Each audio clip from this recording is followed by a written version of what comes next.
శ్రావణ శుక్రవారం నాడు మహాలక్ష్మిని పూజించడం ద్వారా దీర్ఘసుమంగళి ప్రాప్తం చేకూరుతుంది. శ్రావణ మాసంలో వచ్చే రెండవ శుక్రవారం రోజున లేదా ప్రతి శుక్రవారం నాడు మహిళలు నిష్ఠతో మహాలక్ష్మిని పూజిస్తే సిరి సంపదలు వెల్లువిరుస్తాయని విశ్వాసం.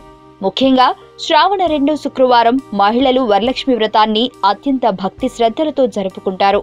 పెళ్లైన తర్వాత వచ్చే తొలి శ్రావణంలో నవవధువులతో తప్పనిసరిగా ఈ వ్రతం చేయిస్తారు. ఈ వ్రతం చేయడం వల్ల భర్త ఆరోగ్యం, ఆయుష్ బాగుంటుందని మహిళల విశ్వాసం. వ్రతం చేసిన ముత్తైదువులు తోటి ముత్తైదువులకు పూర్ణాలు, గారెలతో వాయినాలిచ్చి ఆశీస్సులు తీసుకుంటారు.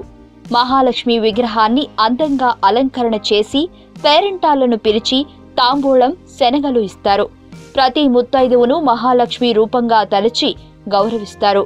శ్రావణ మాసంలో గోవులు, తామర పుష్పాలు, పాడి పంటలు, ఏనుగులు, అద్దాలు, శంఖనాదం, ఘంటారావం, హరిహరార్చన, పూజా మందిరం, సర్వదేవతలను అర్పించే వారి స్వరం, తులసి ఉన్న ప్రదేశం, పువ్వులు, పండ్ల తోటలు, మంగళకరమైన వస్తువులు, మంగళ వాయిద్యాలు, దీపకాంతులు, కర్పూర హారతి, చెట్లలోని హరితవర్ణం, స్నేహం, ఆరోగ్యం, ధర్మబుద్ధి, న్యాయస్థానాలు, శుచి, శుభ్రత, సదాచార పారాయణత, సౌమ్య గుణం, స్త్రీలు ఎటువంటి చీకు చింత లేకుండా హాయిగా ఉండే ఇళ్ళు, బ్రాహ్మణులు, విద్వాంసులు, పెద్దలు, పండితులకు శ్మశాన సత్కారాలు జరిగే ప్రదేశాలు, వేదఘోష, సత్వగుణ సంపదలు, క్రమశిక్షణ, కార్యశూరత్వం, సమయ పాలనలోనూ మహాలక్ష్మీదేవి నివసిస్తుందని పురోహితులు చెబుతున్నారు.